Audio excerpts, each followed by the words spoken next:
ನಮಸ್ಕಾರ ವೀಕ್ಷಕರೇ, ನಾನು ಅರ್ಚನಾ. ದಾರಿದೀಪ ನ್ಯೂಸ್ ಚಾನಲ್ಗೆ ನಿಮ್ಮೆಲ್ಲರಿಗೂ ಸ್ವಾಗತ. ಬಂಧುಗಳೇ, ಇಂದಿನ ಸಂಚಿಕೆಯಲ್ಲಿ ನಕ್ಸಲ್ ಚಳುವಳಿಯ ಮುಂದುವರೆದ ಭಾಗವನ್ನು ಕುರಿತು ಚರ್ಚಿಸಲಿದ್ದೇವೆ. ನಕ್ಸಲ್, ಗಾಂಧಿ, ಅಂಬೇಡ್ಕರ್, ನಾವು ಮತ್ತು ವಿಕ್ರಮ್ ಗೌಡ ಎನ್ಕೌಂಟರ್. ಗುರಿ ಅಥವಾ ಉದ್ದೇಶ ಎಷ್ಟು ಮುಖ್ಯವೋ ಆ ಗುರಿಯನ್ನು ತಲುಪುವ ಮಾರ್ಗವೂ ಸಹ ಅಷ್ಟೇ ಮುಖ್ಯ. ಅದನ್ನು ತಲುಪಲು ಸತ್ಯ, ಅಹಿಂಸೆ, ಸರಳತೆ, ನೈತಿಕತೆ ಮತ್ತು ಕಾನೂನಿನ ವ್ಯವಸ್ಥೆಗೆ ಗೌರವ ನೀಡಬೇಕು. ಯಾವುದೇ ಹಿಂಸೆ, ಕೋಪ, ವಂಚನೆ, ದ್ರೋಹ ಎಂಬ ಸಾಧನಗಳು ಒಳ್ಳೆಯದಲ್ಲ ಮತ್ತು ಅಪಾಯಕಾರಿ ಎಂಬ ಅರ್ಥದ ಮಾತುಗಳನ್ನು ಮಹಾತ್ಮ ಗಾಂಧಿಯವರು ಹೇಳಿದ್ದಾರೆ. ಈ ಹಿನ್ನೆಲೆಯಲ್ಲಿ ಕರ್ನಾಟಕದ ನಕ್ಸಲ್ ಚಳುವಳಿಯ ಮುಂಚೂಣಿಯಲ್ಲಿದ್ದ ವಿಕ್ರಮ್ ಗೌಡ ಎಂಬ ವ್ಯಕ್ತಿ ಪೊಲೀಸರ ಗುಂಡಿಗೆ ಬಲಿಯಾಗಿದ್ದಾರೆ. ಇದೇನು ಆಶ್ಚರ್ಯಕರ, ಅಸಹಜ ಘಟನೆ ಏನೂ ಅಲ್ಲ. ಇದು ಬಹುತೇಕ ನಿರೀಕ್ಷಿತವೇ. ಇಂದಲ್ಲ ನಾಳೆ ಅವರ ಜೀವ ಪೊಲೀಸರ ಗುಂಡಿಗೆ ಆಹುತಿ ಆಗಲೇಬೇಕಿತ್ತು. ಸುಮಾರು 20 ವರ್ಷಗಳಷ್ಟು ತಡವಾಗಿದ್ದೇ ಅವರ ಅದೃಷ್ಟ. ಇದು ವಾಸ್ತವ. ಶೋಷಣೆಯ ವಿರುದ್ಧದ ಹೋರಾಟದಲ್ಲಿ ಜೀವ ತೆತ್ತ ವಿಕ್ರಮ್ ಗೌಡ ಅವರ ಆತ್ಮಕ್ಕೆ ಶಾಂತಿ ಕೋರುತ್ತಾ, ನಕ್ಸಲ್ ಚಳುವಳಿಯ ಉದ್ದೇಶದ ಬಗ್ಗೆ ನಮಗೆ ಸಹಾನುಭೂತಿ ಇದೆ ಮತ್ತು ಬೆಂಬಲವಿದೆ. ಆದರೆ ಅವರ ಮಾರ್ಗದ ಬಗ್ಗೆ ತೀವ್ರ ವಿರೋಧವಿದೆ, ಆಕ್ರೋಶವಿದೆ, ಧಿಕ್ಕಾರವಿದೆ. ಹಾಗೆಯೇ ಪೊಲೀಸ್ ಎನ್ಕೌಂಟರ್ ನಿಜ, ಅನಿವಾರ್ಯ ಮತ್ತು ಅವರ ಹೇಳಿಕೆಗಳು ವಾಸ್ತವ ಆಗಿದ್ದಲ್ಲಿ ಪೊಲೀಸರ ಕರ್ತವ್ಯ ನಿಷ್ಠೆ ಮತ್ತು ಶ್ರಮದ ಬಗ್ಗೆ ಮೆಚ್ಚುಗೆ ಇದೆ. ನಕ್ಸಲ್ ಎಂಬುದೇನು ಕೆಟ್ಟ ಪದವೂ ಅಲ್ಲ, ಹಿಂಸಾತ್ಮಕ ವಾದ, ಅಸಂವಿಧಾನಿಕ ಅರ್ಥವೂ ಅಲ್ಲ. ನಕ್ಸಲ್ ಎಂಬುದು ಪಶ್ಚಿಮ ಬಂಗಾಳದ ನಕ್ಸಲ್ಬಾರಿ ಎಂಬ ಒಂದು ಊರಿನ ಹೆಸರು. ಅಲ್ಲಿ ಗೆರಿಲ್ಲಾ ಮಾದರಿಯ ಸಶಸ್ತ್ರ ಹೋರಾಟ ಪ್ರಾರಂಭವಾಗಿ ಹಾಗೆಯೇ ಮುಂದುವರಿದು ಕಮ್ಯುನಿಸಂ ಸಿದ್ಧಾಂತದ ಚಳುವಳಿಯ ಹೋರಾಟದ ಸೈದ್ಧಾಂತಿಕ ಹಿನ್ನೆಲೆಯ ಭಾಗವಾಗಿರುವ ಒಂದು ಹೋರಾಟವನ್ನು ಪ್ರತಿನಿಧಿಸುವ ಪದವಷ್ಟೇ. ಬಹುಶಃ ಪ್ರತಿಯೊಬ್ಬ ವ್ಯಕ್ತಿಯಲ್ಲಿಯೂ ಈ ನಕ್ಸಲ್ ಚಿಂತನೆ, ಮನೋಭಾವ ಈ ಸಮಾಜದಲ್ಲಿ ಒಂದಲ್ಲ ಒಂದು ಬಾರಿ ಮೂಡಿಯೇ ಇರುತ್ತದೆ. ಅದರಲ್ಲಿಯೂ ಇಂದಿನ ಭ್ರಷ್ಟಾಚಾರದ ಯುಗದಲ್ಲಿ ನಮಗೆ ಅನ್ಯಾಯವಾದಾಗ ಅದಕ್ಕೆ ಕಾರಣರಾದವರನ್ನು ಹೊಡೆಯುವ ಅಥವಾ ಕೊಲ್ಲುವಷ್ಟು ಕೋಪ ಬರುತ್ತದೆ. ಅದನ್ನೇ ನಕ್ಸಲ್ ಮನೋಭಾವ ಎನ್ನಬಹುದು. ಇದನ್ನು ಸರಳವಾಗಿ ಹೇಳಬೇಕೆಂದರೆ ನಕ್ಸಲ್ ಎಂಬುದು ಒಂದು ಬಂಡಾಯ, ಒಂದು ವಿರೋಧ, ಒಂದು ಪ್ರತಿಭಟನೆ. ಅಂದರೆ ಯಾವುದೇ ರೀತಿಯ ಶೋಷಣೆ, ಅನ್ಯಾಯ, ಅಕ್ರಮ, ಭ್ರಷ್ಟಾಚಾರ, ಅಸಮಾನತೆ, ಅಮಾನವೀಯತೆಯನ್ನು ಕಂಡಾಗ ಸಿಡಿದೇಳುವ ಮನೋಭಾವವೇ ನಕ್ಸಲಿಸಂ. ಆದರೆ ಅದು ಹಿಂಸಾತ್ಮಕವಾದರೆ ಅದು ಕಾನೂನು ಬಾಹಿರ ಮತ್ತು ಶಿಕ್ಷಾರ್ಹ ಅಪರಾಧ. ಬಸವಣ್ಣನವರ ಕನಸಿನ, ಅಂಬೇಡ್ಕರ್ ಅವರ ಆಶಯದ ಸಮ ಸಮಾಜದ ನಿರ್ಮಾಣಕ್ಕಾಗಿ ಹೋರಾಡುವ ಒಂದು ಮಾರ್ಕ್ಸ್ವಾದದ ಸೈದ್ಧಾಂತಿಕ ನಿಲುವೇ ನಕ್ಸಲಿಸಂ. ಆದರೆ ಅದನ್ನು ಹಿಂಸಾ ಮಾರ್ಗದಲ್ಲಿ ಸಾಧಿಸುವ ಅತ್ಯಂತ ಕೆಟ್ಟ, ಮೂರ್ಖತನದ, ಮಕ್ಕಳಾಟದ, ಬಾಲಿಶ ಮಾರ್ಗವೇ ನಕ್ಸಲಿಸಂ ಎಂದು ಅನೇಕ ಜನರಿಂದ ಬಿಂಬಿತವಾಗಿದೆ. ನಿಜಕ್ಕೂ ನಕ್ಸಲ್ ಎಂಬುದು ಈ ವೇಳೆಗಾಗಲೇ ಸಂಪೂರ್ಣ ಅಸ್ತಿತ್ವ ಕಳೆದುಕೊಳ್ಳಬೇಕಾಗಿತ್ತು. ಕೆಲವು ರಾಜ್ಯಗಳ ಕೆಲವು ಸಂಘಟನೆಗಳನ್ನು ಹೊರತುಪಡಿಸಿದರೆ ಬಹುತೇಕ ಕಡೆ ಅದು ಪ್ರಾಮುಖ್ಯತೆಯನ್ನು ಕಳೆದುಕೊಂಡಿದೆ. ಕರ್ನಾಟಕದಲ್ಲಿ ಅಂತೂ ಅದು ಸಾಧ್ಯವೂ ಇಲ್ಲ, ಅದರ ಅವಶ್ಯಕತೆಯೂ ಇಲ್ಲ. ನಿಜಕ್ಕೂ ಮುಖ್ಯವಾಹಿನಿಯಲ್ಲಿ ಈ ವ್ಯವಸ್ಥೆಯ ದೌರ್ಜನ್ಯದ ವಿರುದ್ಧ ಹೋರಾಡಲು ಅನೇಕ ಮಾರ್ಗಗಳಿವೆ. ಶೋಷಣೆಯ ರೂಪಗಳು ಸಹ ಸಾಕಷ್ಟು ಬದಲಾಗುತ್ತಿದೆ. ಆಗ ಜಮೀನ್ದಾರರು, ಶ್ರೀಮಂತರು ಕೂಲಿ ಕಾರ್ಮಿಕರ ಮೇಲೆ ನಡೆಸುತ್ತಿದ್ದ ದೌರ್ಜನ್ಯ, ಶೋಷಣೆ ಇದೀಗ ಅಷ್ಟಾಗಿ ಕಂಡುಬರುತ್ತಿಲ್ಲ.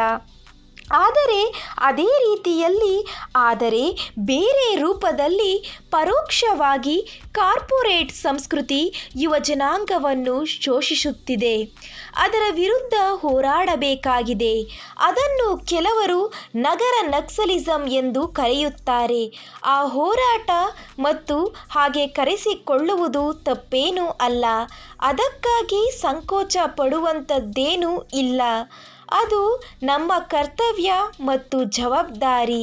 ಈ ಸಂವಿಧಾನದ ಅಡಿಯಲ್ಲಿ ಮಾನವೀಯತೆಯ ನೆಲೆಯಲ್ಲಿ ಅನ್ಯಾಯದ ವಿರುದ್ಧ ಪ್ರತಿಭಟನೆ, ಸತ್ಯಾಗ್ರಹ, ಹೋರಾಟ, ಚಳುವಳಿ, ಘೋಷಣೆಗಳನ್ನು ಕೂಗುತ್ತಾ ಜನರನ್ನು ಒಗ್ಗೂಡಿಸಿ ಜಾಗೃತಗೊಳಿಸುವುದು ಚುನಾವಣಾ ರಾಜಕೀಯದಲ್ಲಿ ಯಶಸ್ಸು ಗಳಿಸುವುದರಲ್ಲಿ ಯಾವ ತಪ್ಪೂ ಇಲ್ಲ. ಆದರೆ ಯಾವುದೇ ವ್ಯಕ್ತಿಯನ್ನು ಅನಿವಾರ್ಯ ಮತ್ತು ಜೀವ ರಕ್ಷಣಾತ್ಮಕ ಪರಿಸ್ಥಿತಿಯನ್ನು ಹೊರತುಪಡಿಸಿ ಹಲ್ಲೆ ಮಾಡುವುದು, ಕೊಲ್ಲುವುದು ಖಂಡಿತವಾಗಿಯೂ ನಾಗರಿಕ ಸಮಾಜಕ್ಕೆ, ನಮ್ಮ ಸಂವಿಧಾನಕ್ಕೆ ಮಾಡುವ ಅವಮಾನವಾಗಿದೆ ಮತ್ತು ಅಪರಾಧವಾಗುತ್ತದೆ. ಕರ್ನಾಟಕದಲ್ಲಿ ಇನ್ನೂ ಹೆಚ್ಚೇನು ನಕ್ಸಲರು ಇದ್ದಂತೆ ಇಲ್ಲ. ಕೆಲವು ನಕ್ಸಲರು ಈಗ ಕಾಡಿನಲ್ಲಿ ತಪ್ಪಿಸಿಕೊಂಡು ಅಲೆದಾಡುತ್ತಿರಬಹುದು. ದಯವಿಟ್ಟು ಯಾರಾದರೂ ಅವರನ್ನು ಸಂಪರ್ಕಿಸಿ ಪೊಲೀಸ್ ಗುಂಡಿಗೆ ಬಲಿಯಾಗುವ ಮೊದಲೇ ಸರ್ಕಾರ ಘೋಷಿಸಿರುವ ಪ್ಯಾಕೇಜ್ ಅಡಿಯಲ್ಲಿ ಅವರನ್ನು ಶರಣಾಗುವಂತೆ ಮಾಡಬೇಕಾಗಿದೆ. ಈಗಲೂ ನಕ್ಸಲ್ ಚಳುವಳಿಯ ಹಿಂಸಾ ಮಾರ್ಗದ ಅವಶ್ಯಕತೆ ಇದೆಯೇ?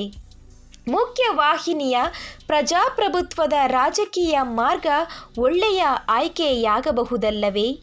ಆಂಧ್ರಪ್ರದೇಶ, ತೆಲಂಗಾಣ, ಜಾರ್ಖಂಡ್, ಛತ್ತೀಸ್ಗಢ, ಬಿಹಾರ, ಒರಿಸ್ಸಾ, ಪಶ್ಚಿಮ ಬಂಗಾಳ, ಮಧ್ಯಪ್ರದೇಶ, ಬಿಹಾರದ ಕೆಲವು ಭಾಗಗಳು ಮುಂತಾದ ಕಡೆ ಕೇಳಿಬರುತ್ತದೆ.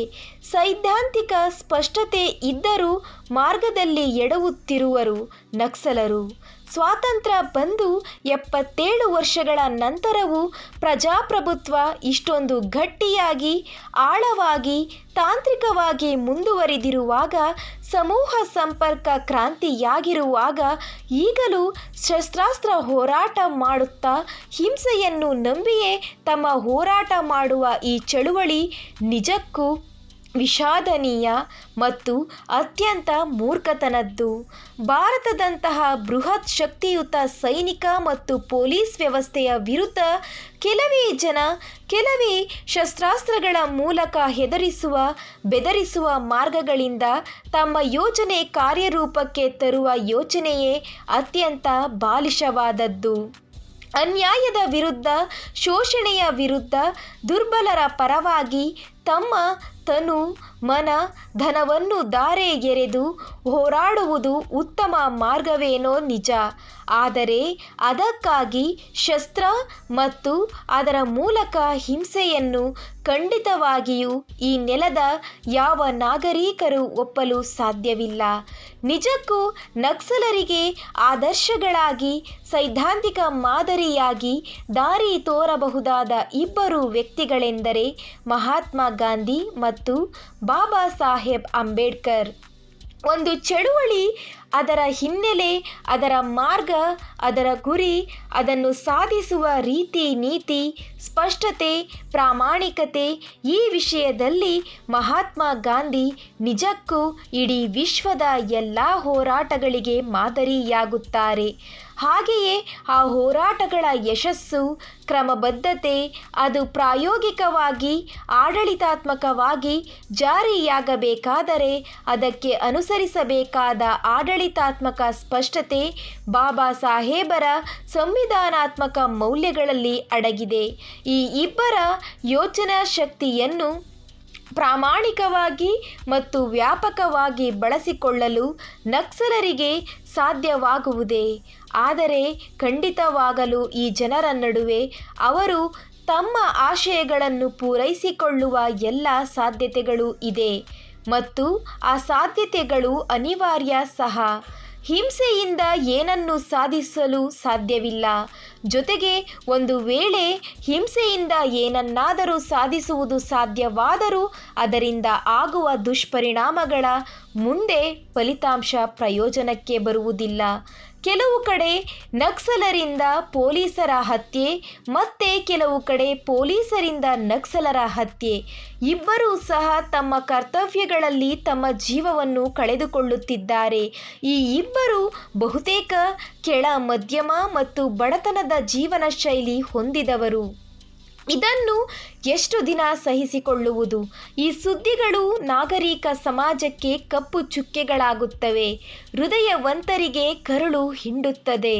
ಅನಾವಶ್ಯಕವಾಗಿ ತಮ್ಮ ಅಮೂಲ್ಯ ಜೀವಗಳನ್ನು ಬಲಿ ಕೊಡುವುದು ಖಂಡಿತ ಒಪ್ಪುವ ಮಾತಲ್ಲ. ಇನ್ನು ನಮ್ಮ ಚಾನಲ್ಗೆ ಸಬ್ಸ್ಕ್ರೈಬ್ ಆಗಿಲ್ಲ ಅಂದರೆ ಸಬ್ಸ್ಕ್ರೈಬ್ ಆಗಿ, ಲೈಕ್ ಮಾಡಿ, ತಪ್ಪದೇ ಪಕ್ಕದ ಬೆಲ್ ಬಟನ್ ಒತ್ತಿ ನಿಮ್ಮ ಬಂಧು ಮಿತ್ರರಿಗೆ ಶೇರ್ ಮಾಡಿ.